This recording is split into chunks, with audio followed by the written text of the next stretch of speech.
I am really excited about this series because if I advance the slide here, obviously there is a ton of chatter around AI everywhere you look. And what's interesting, though, is very little chatter is actually for small business owners and operators. A lot of what you read about AI is on tech applications or enterprise applications or consumer applications. And so at Durable, where our mission is to build Utah's business commons, we want to create a gathering place for the small business owners of Utah.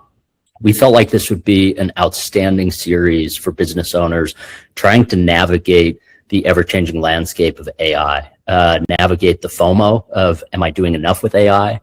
Navigate the kind of the fluff or the theoretical, which I think is what I tend to consume the most of, is these theoretical applications of AI where it's really interesting, it's thought-provoking, but then it doesn't answer the question of, okay, how do I actually use AI to improve my business?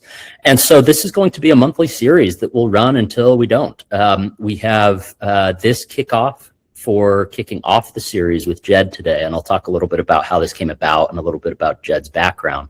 But every month from here on out, we're going to be hosting an AI workshop webinar series, Practical AI for Business Owners.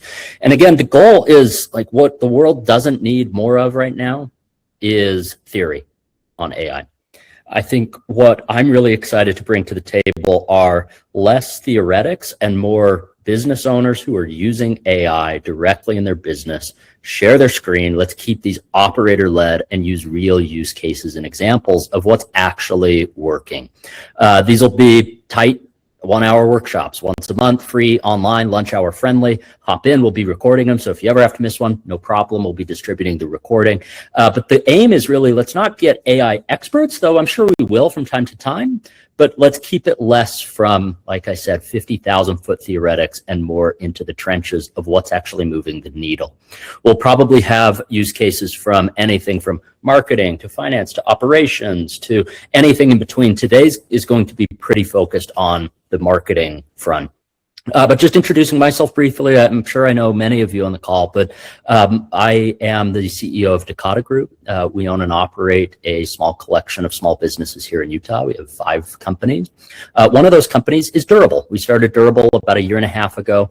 Durable aims to build Utah's business commons, a place for business owners to gather. This idea that every great city once had a common square, a place where the community came to gather, to trade, to exchange ideas.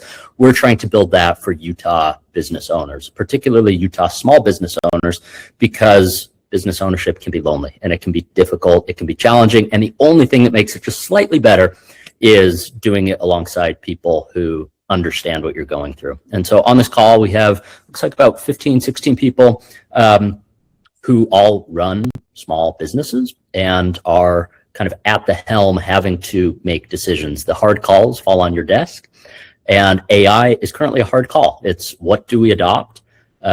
Is there a risk in adopting too much too quickly? Are there security risks to consider? Are there team risks, infrastructure risks? And so today's conversation is really going to be oriented around that.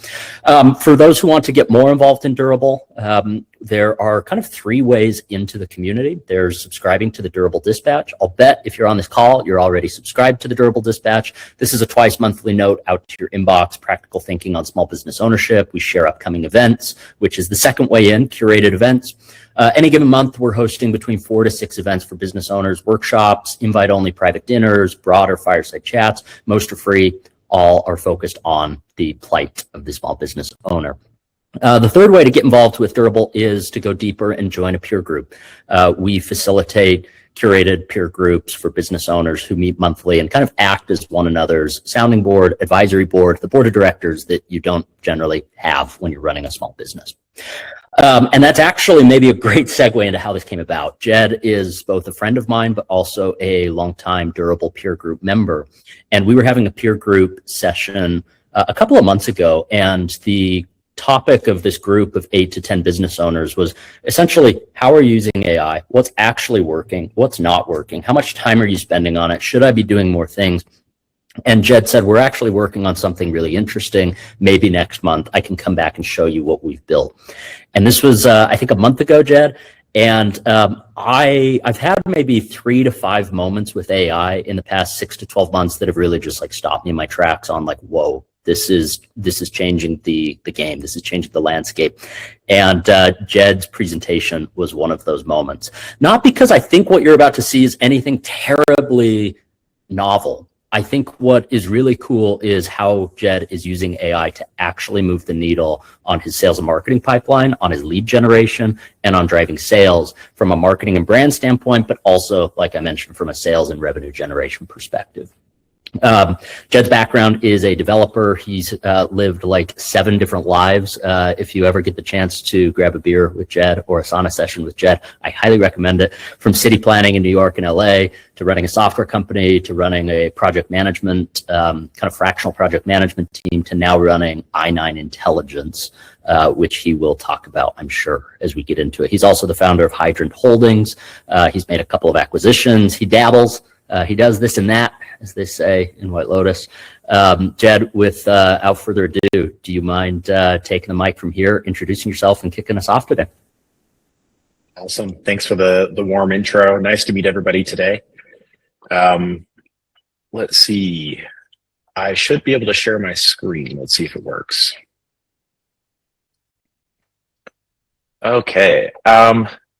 If anything is too big, I'm actually going to try and share my full screen here in a minute. But we'll just kind of do some throat clearing here to start. Just the real quick, who am I? CEO of I9 Intelligence. If you don't know what I9 compliance is, we handle the Form I9 and E-Verify as part of the onboarding and offboarding workflow for our clients. So largely HR directors, VP of people, that kind of world. As far as my background, I went to BYU years ago. I'm from Seattle originally. Also did a project management certification at Stanford. My first job was Boeing up in Seattle, where I'm from, working on real estate, construction, that kind of good stuff. Worked on the original 737 plant, converting it to a military aircraft production facility. Also worked in the New York City Mayor's Office of Operations for a number of years. I helped fix, quote unquote, the Hurricane Sandy recovery program, which was over $2 billion of Congress appropriated funds to rebuild and fix houses across New York City. And then there's obviously things not listed on here. Spent some time in startup land, VC-backed startup land, and eventually started my own company in 2021. And then in January 2025, I was able to make my first real acquisition of I9 Intelligence, which came from a client who was just kind of ready to be done. So it's been a wild ride. I think where I wanted to kind of share with you guys today, like Chase mentioned, this is going to be a little bit focused around marketing, but I think the way that I've been thinking about AI is, hey, I'm a busy guy. I got a lot going on. There's always stuff that I just like don't really have time for, or in some cases don't even have capital for. And, you know, I'm rebuilding this company basically from the ground up over the last year and a half. That includes rebuilding the software stack. That includes rebuilding the sales process. That includes also, you know, completely rebuilding the marketing engine. And as I just shared with you, I'm a project manager by trade. I'm really good at executing on a plan, developing and executing on a plan. And I've had to learn as a leader and as a CEO how to do all these different things. So the challenge being, this is a website I built using AI for this presentation. And I did this a month or two ago, like Chase mentioned. But my problem was I just don't have enough hours in the day. We had a marketing agency that just wasn't performing well. We'd worked with them for over a year. We have a complicated product that is difficult to explain. How do I do this? So I spent about 4 weeks in the Dominican Republic working remotely, and I came back towards the middle or end of February, and I knew it was time to see if I could build my AI chief marketing officer. And one thing you'll notice as I kind of go through this, I'm not an engineer. I'm not a developer. I'm not an engineer. I don't know how to code. I think we have Dean on the call, who is our lead software engineer at I9 Intelligence. He's the first to tell you that I don't know anything about software. I'm being a little bit modest, but I think it's a really important thing to note as part of this presentation. So I'm going to show, first of all, this is kind of our Google Analytics chart. This is live. This is our actual Google Analytics chart. And if you don't know what this is, and stop me if I say anything or have questions, please throw it in the chat. I got it open here. This is kind of looking a segment over the last year. So July to February this year. And we had one little spike here. We had 795 visitors on our website on October 1st. That date's important because that's when the government shutdown was happening. And we had an article, we handle E-Verify for our clients, and E-Verify is a government database run by DHS and the Social Security Administration. And so we published an article about how E-Verify is down and kind of what was going on around the government shutdown. And that got a little bit of traction, and we had some visitors. But you can see most of the time we're kind of, not doing much, pretty flat from a visitor traffic standpoint. And this is important for us because our website's our front door, and our website is one of the main ways that people learn about our product, learn about us as a company, and initiate calls with us to do some kind of sales call. We offer free compliance calls. We help companies understand better what their situation is around their Form I-9 compliance, around E-Verify setup, et cetera. We do audits for clients. We want people booking demos. That's our sales funnel, right? And so I'm going to show you where we're at now. I'm going to show you the last, let's see if I can show from July. Let's see what day is today, May 6th, 2026. Okay. Now here's our traffic numbers on our website. So this was that blip I was showing you earlier on October 1st when we had the government shut down. And this is right here around February 25th or so is when I started making real changes using what I call Max. It's just kind of a joke, but it's our AI CMO. And you can see week over week, we started to trend in the right direction. So right now, and we had our biggest day ever on April 29th. We had almost 1,500 visitors in a day, which for us is great. So I'm just kind of showing this to you because I think it's important to understand what you can do just as a business owner. Like, we're not a huge company. We're less than 10 employees. We're trying to grow, adapt, and position ourselves in a world where you can't be the expert of everything. We're really good at Form I-9 compliance software. We have a super just rock solid product, over 99.99% uptime. We love, we think that we kill it for our clients. But we're not always great at telling our story. And that's kind of what marketing is about. How do we tell our story? How do we get it in front of more people who need our product? Okay, I see a question from the Robit group. Where can I get this Google Analytics information? Google Analytics 4 is free. Doesn't cost anything. You don't need to have Google Ads. It's not a dumb question at all. This is marketing land. It's, I know project management really well. I'm never going to make fun of someone if they don't know something about project management. That's the beauty of AI, though, is how do you connect Google Analytics to your website? Well, it's actually pretty easy, and you can do it with AI pretty quickly. I bet it would take you less than an hour or two, if that. So this is I'm really just showing this to give you a sense of results. So we're now, these numbers are outdated. It says 11x traffic growth. We're actually closer to 25 times more traffic on our website. So there's other data sources that I can pull in from Being Webmaster, et cetera. We'll kind of like gloss on some of that, but we have had a crazy amount of growth in our traffic. And that's because of a workflow that I'm going to show you.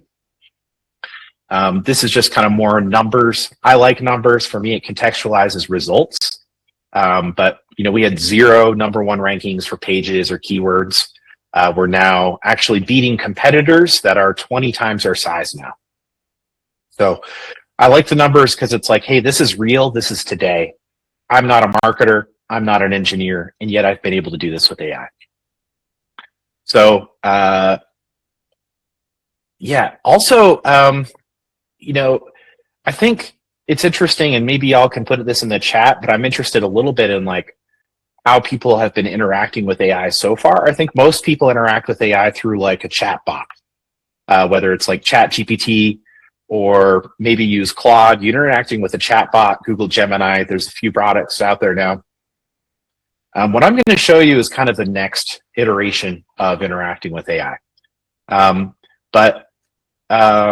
This is a summary of all the different things that I've built with AI. So week 1, week 2, these are all the different, so we have 63 items here.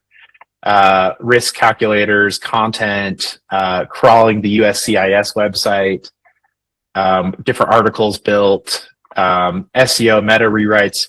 And what's fun about AI is like, I didn't know what a lot of this was when I started, but what's kind of amazing about working with AI is it can teach you in real time.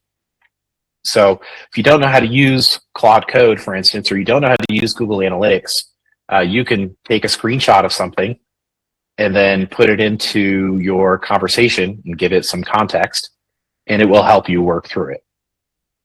So this is just kind of giving you a sense of what I was able to do in 30 days using Claude. I've been using Claude Code. There's a bunch of different options. But I think, okay, so I see some people are doing some work. So chat, yep. Someone's using Claude Cowork. Yep, that's a great, I know people love that product. It's a great product. And then I see, I always never know how to say it, N8N. I know that's a really popular one for automations. It's like Zapier on steroids with AI, so that's cool. Kirk, I know you're a boss. You've been using Claude Code. You've been getting into it.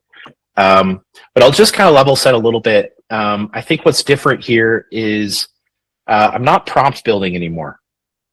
Okay, if Levi's using OpenClaw, this might be too lame for him. He's got his Mac Mini set up with OpenClaw. But I think actually I'm just kind of joking, but this will be helpful for you to see a specific use case.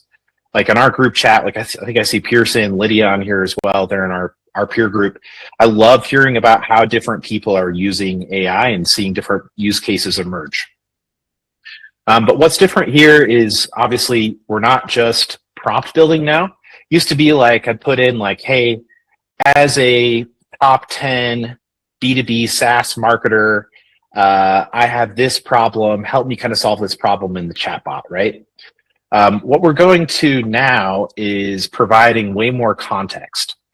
And the context looks like this. And I'm going to see if I can start sharing a little bit more.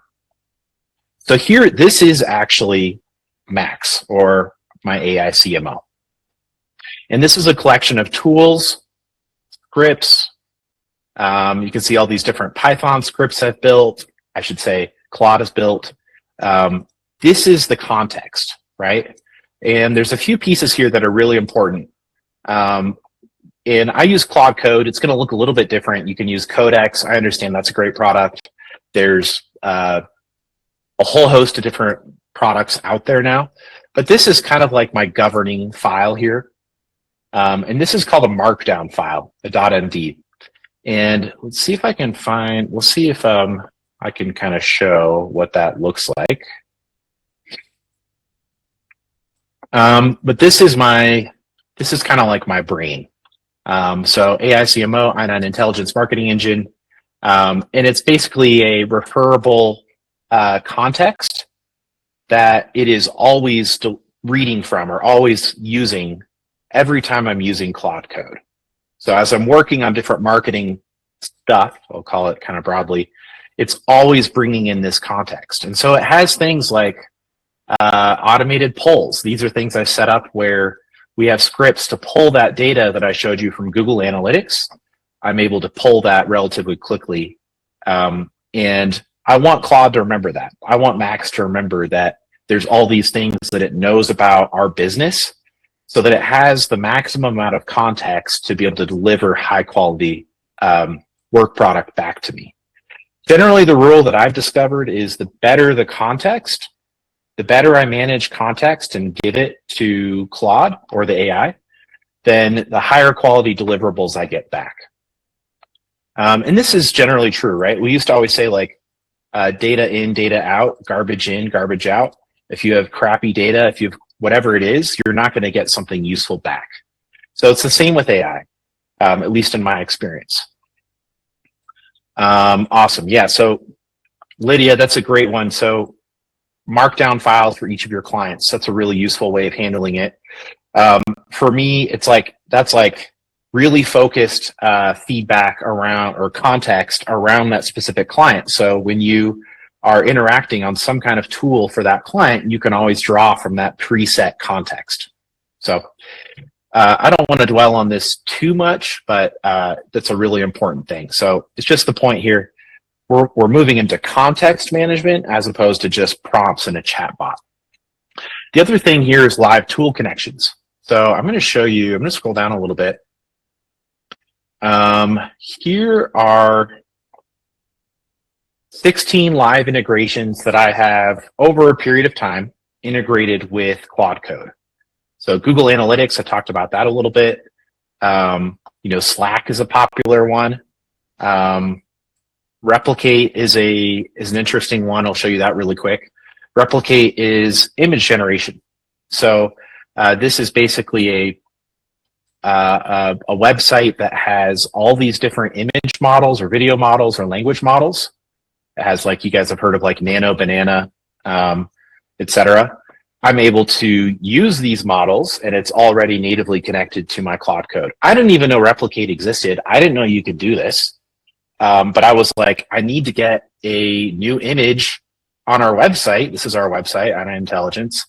I need a better image here. I don't want to pay for photographers. I don't want to pay. I don't know if I'm going to be able to find this kind of image easily and free online. So I use Replicate to generate this image. And you can see this lady is like going through paperwork. It's warm lighting. There's a dentist chair in the back. All of that script, again, is context that I fed in to our style guide. All of that, again, is in that folder I showed you before. So again, that goes back to managing context. Let me go back here. So I have all these different tools, and it's going to look different for everyone, what tools are important to you. But for this, this exercise that I'm doing around marketing, I want to draw in all these kind of marketing specific tools and integrate them. So that speaks to live tool connections. It's really just amplifies the productivity, amplifies what you can do, increases the accuracy and the quality of what you're doing as well. And it's very easy to do. That's the other thing. Obviously, there's a learning curve and you have to ask a lot of questions and engage. But again, AI is going to teach you how to do it. The other thing that I talk about sometimes that is interesting is a voice-first workflow. I find typing, I took typing classes when I was in like, fourth grade in elementary school. And I like typing. I love writing. Actually, I've been keeping a journal for, 20 years now. But the thing is I love being able to dictate. And I can basically give, again, it's going back to context, right? If I type something, I'm going to give it a sentence or two. If I have a dictation, I can give it 10 sentences of more detailed context. And again, that's going to give me way better outputs. So I'm going to kind of skip the analogy. If you guys if anyone's familiar with like StarCraft or real strategy games or something like that, I think the very beginning is like, okay, you've got a little bit of a base and some workers. That's kind of like what I call the chatbot. Claude Code or Codex, whatever it is, the kind of deeper context-driven AI. Now it's kind of more evolved. There's a lot more going on. There's a lot more capability that comes with it too. So I've kind of focused around three main workflows, and it's obviously I do a lot more than these workflows, but I have a CEO coach that I built. I have a content engine that I do a lot with, and I have a data platform that I do a lot with. And this is all marketing oriented. although this kind of spans, the CEO coach stuff can span a little bit more broadly. But I'm going to show you Content Engine. So I'm going to, I kind of like to share my full screen, but I don't know if it's going to work, especially if people are on small devices and stuff. So I'm going to just share this and see what happens. Chase, maybe you can tell me if people are saying anything in the chat, if this is too big or too small. Looks a little small on my end, but I bet it's functional. But yeah, I'll keep you posted as the chat. Okay, if it's just too small or whatever, I'll just take the time and switch to different windows. But this is Claude Code. This is actually not, how do I put this? This is, again, Dean's going to be laughing in the background because I don't know anything about actual coding, but again, it doesn't matter. The point is that this is a product called VS Code and Visual Studio Code. It's a popular tool for developers and engineers to write code. And it's free, whatever. You also can just use your terminal. Every single Mac comes with terminal. Or if you're on a PC, you can also, so here's terminal. You could do it here if you want. You can use I think in Windows, it's your command line. But it doesn't really matter. You can also download the Claude app, or I think Codex, you can do the same thing. You can just do Claude Cowork or Claude Code. The point that I've tried a bunch of different ways, I like it this way. So what I'm going to do is I'm going to first point it to the right folder. And I had to learn what CD means, and I had to set up a folder, AICML. I already showed you that. So now I'm pointed at the right folder, and now I'm just going to type Claude. And again, I know I'm talking about Claude Code. It doesn't really, in my opinion, in a year, it's going to be really even less important which model you use, especially as open source or free models, basically, that you can download onto your machine, get better and better. I think, similar how a computer used to be this huge clunky device in 1992, now it fits in your phone and can power, do anything. These models will also get far more efficient and far more powerful and cost less. But right now I'm using Claude Code. And yeah, you can see it's like, hey, how does this Python script work? Okay, I didn't know what a Python script was. I do now. Again, it's helping you through all your learning. So what I'm going to do is I'm going to demo for you a quick workflow to build a article. And the articles are the foundation of our marketing strategy. We are writing articles that are optimized for AI engines. So we want to be referred from Claude, Gemini, etc. We want those LLMs to trust our website for high quality content. And then we're also optimizing for our personas, which I also developed with Claude Code, of who are our regular customers. So think for us, for I9 Intelligence, it's usually HR directors, or it could be anyone that we have plenty of small business customers too. It could be anyone who hires people could use our software. So the first thing I'm going to do is I'm doing a demo for a bunch of friends and want to publish a new article on our website. Any good ideas? Can't spell. This is why I dictate. Actually, I'll do that. I have it here. It's called Super Whisper. Take a look at our data warehouse and see if there's a quick and easy article that we can publish really quickly. Okay. Now, while this is running in the background, I'm going to kind of go back to here and maybe our integrations. I use a cloud database to host basically all of our marketing data. And this evolved over time where I started with just kind of Google Analytics, and Google Search Console is another great one. So I think Kirk mentioned that too. All the marketers in here are just okay, whatever, move on. But for me, this was really important to start learning and understanding And what's cool about AI is it extends my understanding and ability to learn things quickly. So this is Google Search Console. I started layering in data from Google Search Console because you can always export stuff. And I was layering in the Google Analytics, and I was like, and then I started layering in, being webmaster. So a lot of our clients are enterprise, so business customers. And it looks like I signed out. I'm not going to mess with that right now, but this is kind of like Google Analytics, but for Microsoft Bing. So a lot of people use this, use Bing, right, for search, or use Microsoft Edge. I'm actually using Microsoft Edge right now as a browser. But I started just having all this data, and I realized that it was kind of just getting cumbersome to navigate all the data. And I was like, Claude, or I call it Max sometimes, again, it's just a little joke, but I was like, what do I do? I have all this data, I have all these tables.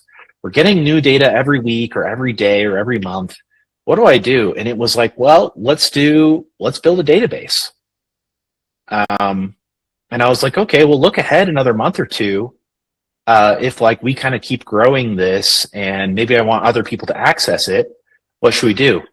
And it was like, oh, you should use this product called Terso. And I think I have a link here. That's going to ask me to log in. I'm not going to mess with that. But Terso is just like a really lightweight database tool hosted in the cloud that I can access with Claude. So I have now 25 tables of all these different data sources. We've started running some basic search ads. So if someone searches Form I-9 compliance, that's what we call high intent search. We want to show up in that kind of position. So we're running some really basic ads like that.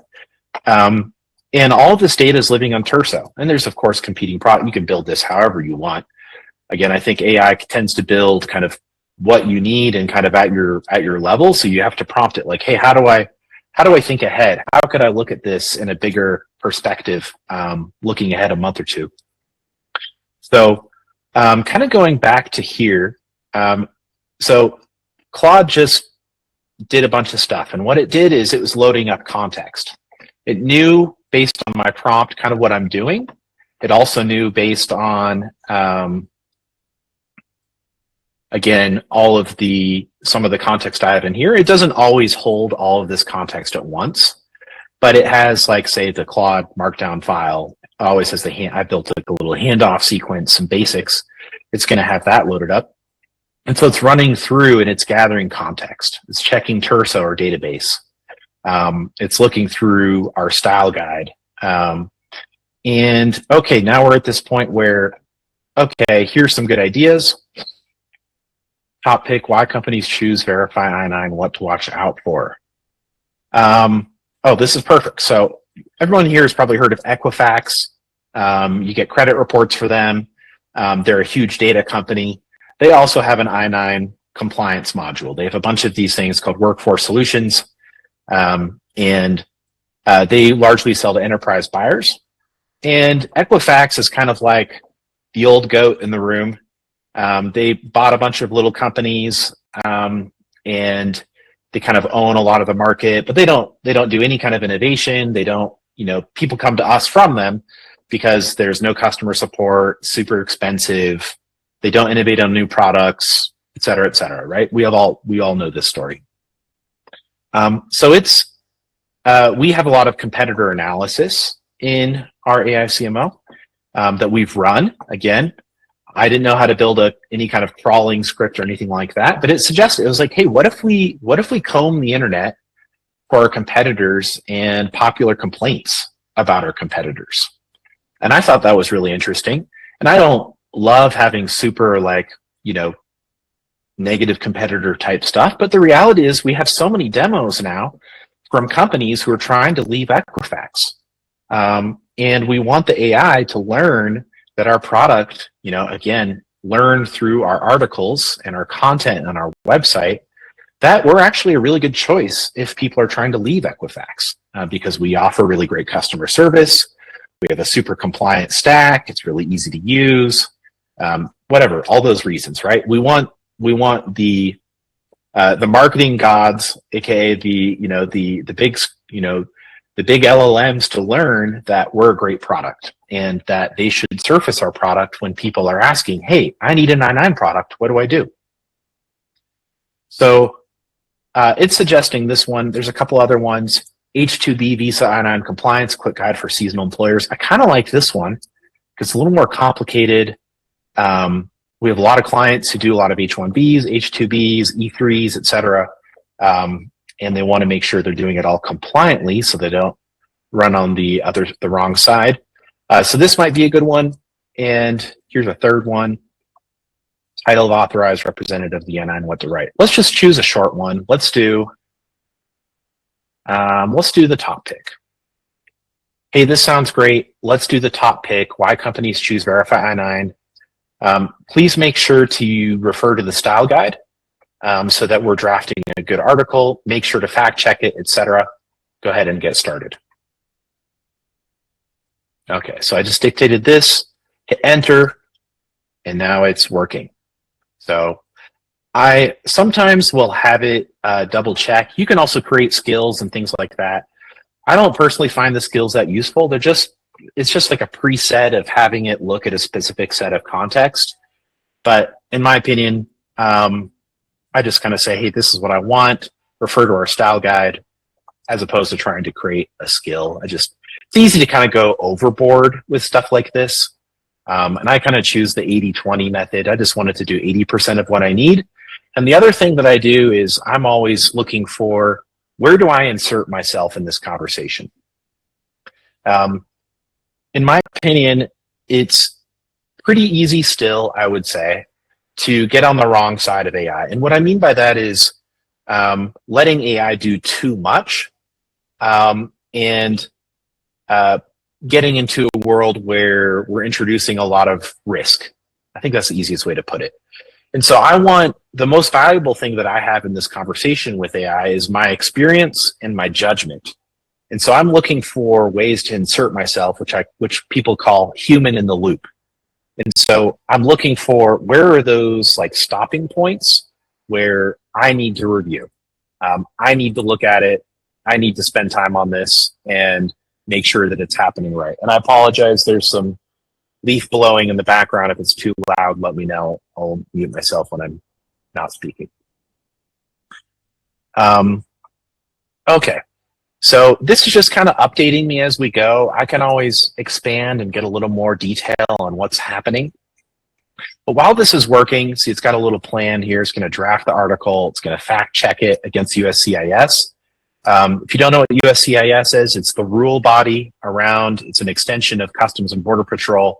It's kind of the rule body that sets how Form I-9 compliance works, workforce authorization for employers across the United States. And then you'll see here, we're also going to generate a cover image, and then we're going to publish via Webflow. So what is Webflow? Webflow is, it's basically a website hosting engine. A lot of websites use, especially like larger companies, will use Webflow because it's a very easy way to publish high quality websites and host content. So yeah, like Orange Theory, whatever, they have these case studies. This is a great website, by the way. I mean, they should have a great website. It's their whole business.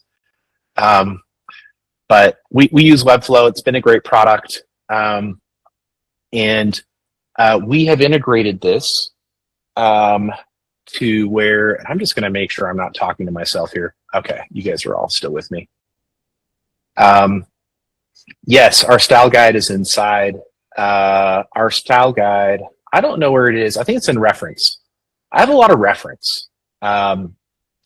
Maybe too much. I don't know. I just want to have unlimited context is kind of where I'm at. So I'm always like, we do a lot of LinkedIn content. What's our broad marketing strategy? There's so much in here that I'm reflecting I've built over the last couple months with Claude.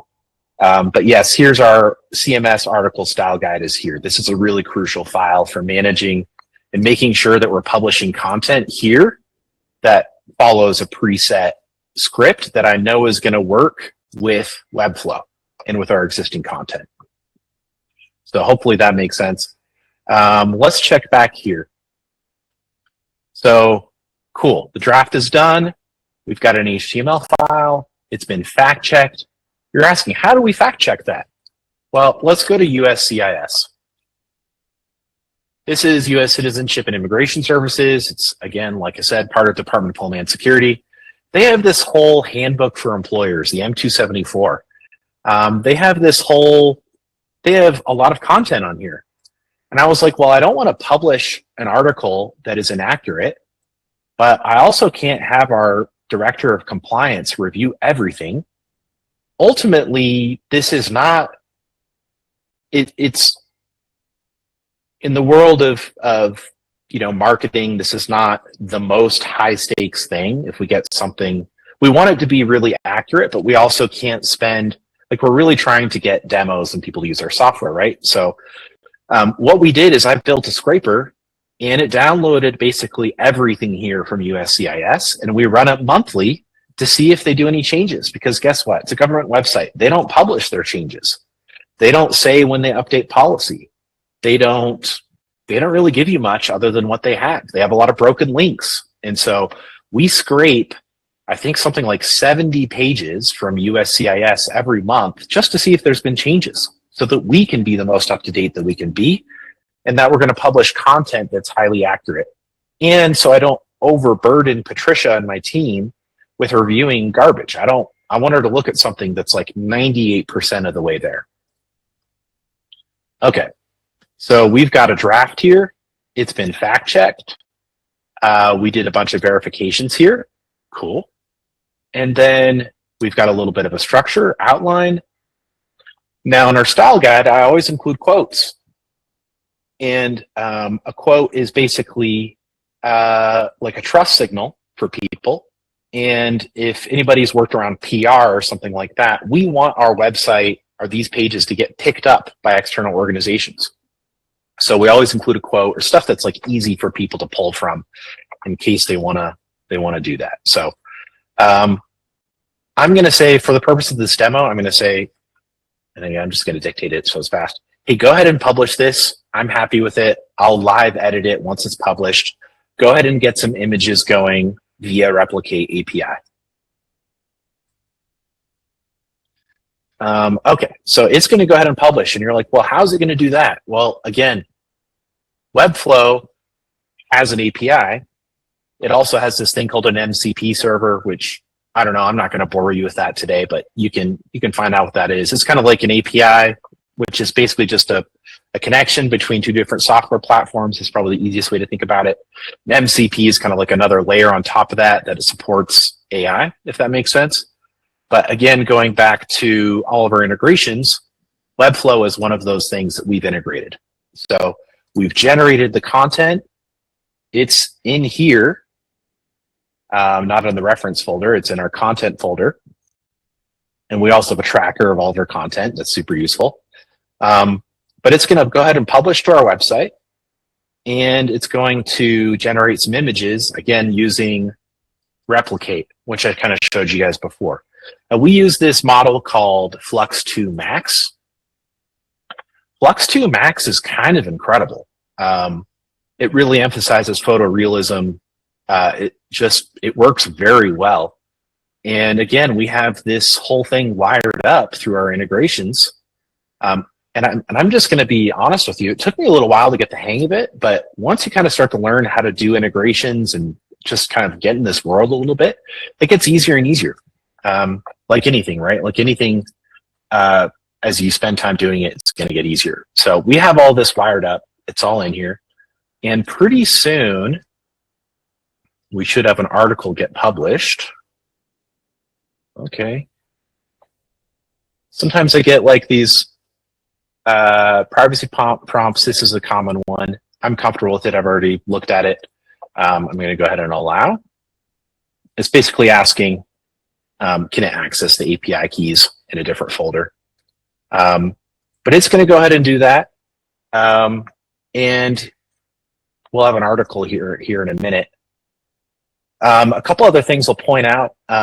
at the bottom here is just kind of showing you like, hey, this is my MacBook Pro, right, that I'm working off. This is the folder that I'm working in. I actually have a couple others. So I have a extraction tool that's cool. It's basically like analyzing PDFs and analyzing handwriting, things like that. I have this, this is another project that I have. It's just another smaller company. It's a iPhone app. I'm not going to burden with you with that, but this is where I do the most of my work. But this is telling you where you're at. Main, this is kind of, I'm just going to skip that. You guys can look into it on your own, but this is the product that I'm using, or I should say the model that I'm using Opus 4.7 with 1 million context. And then this is another really important one here. This is, I don't know how, I think I had changed some setting, or I was like, I want to know what my context is. And so it always just tells me how much of my 1 million context window I've used.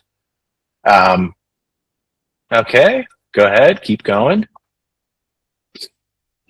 Hey, Jed, can I jump in with a quick question? Just on time check, just so we can wrap up on time in about 10. As this is loading, and this is incredible, by the way, as it's loading, though, can you connect the dots on how did this translate to 10xing web traffic? And then also, do you think most businesses have a similar opportunity to what you've been able to exploit, or do you feel like this is pretty specific to I9 intelligence? I'd be curious your thoughts on both of those. Yeah, great question. And thanks for speaking up and getting me out of the AI psychosis that I sometimes fall in, AKA just flow. I'm a little uncomfortable answering because I think like I'm not a marketing expert. There are some actual experts in this room on this call who are probably way better at opining on what the correct strategy is for your business. For us, I'll say we deal in expertise. Customers come to us looking for answers. And we're trying to publish content on our website that resonates with our personas, the HR director. So when they go to Google and they search, am I allowed to start an I-9? This person hasn't started their job yet. Our website is going to show up in search results. So the more content we have that's high quality, that people are looking for, that fit our persona, for lack of a better term, like our buyer, people who buy our stuff, we want our website to show up in results. And this is, I think, true. We're a SaaS company. We're selling software to businesses. It's true for us, but it's also true for I bought a new truck, and I need to get some metal plates that go under the truck to protect the underbelly. And when I'm searching in Google, and I was like, hey, I want armor for my truck. I have an Ineos.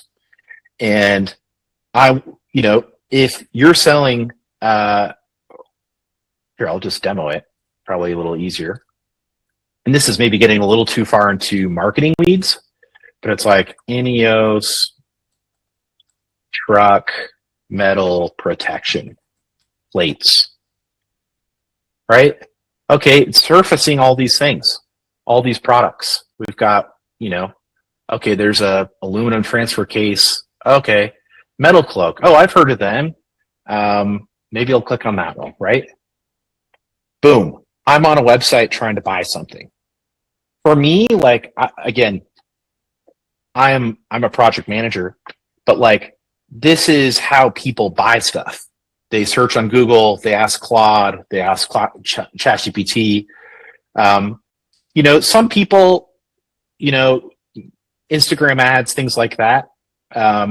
It's different, where someone kind of fits a persona and then someone's running an ad that interrupts them while they're doing something else. And that can work for products like this. Actually, I've been getting ads for, I don't think Metal Cloak does, but for another competitor. That's great. But for our product, I know our HR directors, they do not want to be scrolling Instagram and get an ad for I-9 compliance, period. But if they're on Google or they're on Claude and they're doing a search, we just got a new customer yesterday who found us because they asked Claude, hey, I'm buying a company and I need to do an I-9 audit. Who do I talk to? And because of all of this, all of these articles, Okay, here's our new article. It just got published. So this is live. This is the one we just did together. Because I have all this content on our website, Gemini, ChatGPT, etc., is referring us because they see all this trust signals and they see this content. Jed, two quick questions. One, Carly asked the $1 million question, which is, okay, cool, web traffic's up. Are you seeing a sales impact? And then second, we're also getting some comments of like, man, this is impressive, but it's also overwhelming. Where do I even begin? Maybe let's wrap on those two questions, if you don't mind. Okay, great point. Where do you begin? I think it is actually much easier than you'd think. Do not let the overwhelm and the conversation scare you. I too had I was in the same boat. I didn't know where to start. It felt overwhelming. So what did I do? I asked the AI, I said, hey, how do I start? I want to go deeper. I want to try Claude Code. What do I do? And it was a lot of me sharing screenshots and going back and forth. And now here we are able to publish a high quality article in less than 20 minutes. And I didn't really have to do much. You guys saw that, right? So the other question, how does this translate to sales? Well, we just had a week. We're not a huge company. We compete with companies like Equifax, but we just had a 7-day period where we had the most sales ever in our company's history. So people take a little bit of time to buy an I-9 compliance product. No one here likes compliance. I don't like compliance, but it's something you have to do. So especially as your company grows. So it's kind of like a slower sales cycle where we're just kind of like, hey, here's why you might want to do this, or here's how you do it. We're just offering information, right? Expertise. And then, so I guess I'm just saying all that because it's like a slower buying process for our product. People don't buy immediately, but we've been doing this for a couple months now, and we're starting to see, we're now getting, 5 to 10 demos a week. We had a demo yesterday with Enterprise that everyone knows the name of it. If I were to share it, the deals are starting to really come in. The pipeline is now building and building, and we're starting to really close deals now. So the other side of this is it is actually working for us. Jed, I see some other questions here, or we can cut it off. I think we're going to run out of time on all of the questions, but I think like my takeaway on this is, I mean, first of all, we can't go solve all of the AI questions and problems all in one session, but whether this applies to your business directly or not, hopefully it's just like a really inspiring example of one way that you can start to use AI in something that's practical, that drives revenue. We'll keep this conversation going. The goal is we're going to be doing these workshop webinars monthly. Maybe Jed, if you're willing to be generous with your time, maybe we'll have you back later in the year and we can do a second session. Jed, are you open? What's the best way for people to get in touch with you if there are follow-on questions? Are you open to folks reaching out to you? Yes, absolutely. I just shared my LinkedIn profile. If people want to add me there, I'm also going to drop in my email address. If anyone wants to send me a note, say hello, rap about it, whatever. There's my personal email address. Would love to hear from you, make more connections. I think you can tell I'm not selling anything here. I'm not selling packages, whatever. Like, you guys can take I-9 compliance software or leave it. I don't care. But I love to make connections here in Utah and support other local businesses. I think that's what you're doing, Chase. That's so cool, and why everyone's here. And really, I believe that now is a special opportunity for small businesses to get a leg up. And I don't know how long the window will last. So I am going full throttle on this as fast as I can. Well, Jed, thank you. This was very inspiring. And if anyone has feedback on future sessions, what you'd like to see, if anyone's doing something particularly interesting with AI, similar to Jed, we'd love to put you on the spotlight and share use cases and examples. The goal isn't every session is going to be a perfect analog to something you can implement in your business immediately. The goal is it's showing tactics that can inspire and shape the way that each of us are using AI. To continue the conversation, a couple of quick plugs, and then we'll wrap us up right on time at 1 o'clock. Durable operates a Slack community. We've got about 250 Utah small business owners in Slack. If you're not on Slack, you can scan this QR code or go to builddurable.co/Slack. The second thing I wanted to mention is we have a lot of events coming up. Our job as Utah's Business Commons is to gather and aggregate business owners to ignite inspiring conversations, much like what we had today. Tomorrow we have a really cool panel fireside chat conversation down at Kiln Lehigh at 5:30. We've got 4 business owners who I know really well who have all faced incredibly hard times, turnaround moments. One has unfortunately gone through bankruptcy after their business went sideways. We're essentially talking about the underbelly of small business ownership. What happens when business gets real and things turn on you? How do you navigate? The next week, we are doing a business owner hiking series. Stuart, who's on the call, is helping me lead that out. That's next Friday at 8 a.m. We're going to be hiking the Avenues Twin Peaks. On May 21st, we have our Durable Business Owner Social, just a casual happy hour. Come out, meet new people, just for business owners on May 21st. And then on June 5th, we have our Durable Coffee Roundtable. You can follow our events at builddurable.co/events. The last way you can get involved with Durable, I mentioned this earlier, is by joining a peer group. This conversation originated in a peer group, in the peer group that Jed's in. We have a couple of peer groups at Durable. They're small, curated, in-person peer groups here in Utah, 6 to 9 business owners meeting monthly to act as the advisory board to one another in those hard calls that you have to make, whether to raise capital, whether to exit, how to navigate AI, so on and so forth. You can apply to join a peer group at builddurable.co/peer groups. Everyone, please join me in saying thank you to Jed. Jed, thank you for being so willing to just open the kimono, be generous with your time, just share the playbook. Most people wouldn't do that. So thank you for doing it. We're really grateful you did it today. Thanks for having me on, Chase. Fun to interact with everyone, and please reach out. We'd love to hear from y'all. All right. Thanks, everyone. Have a great Wednesday.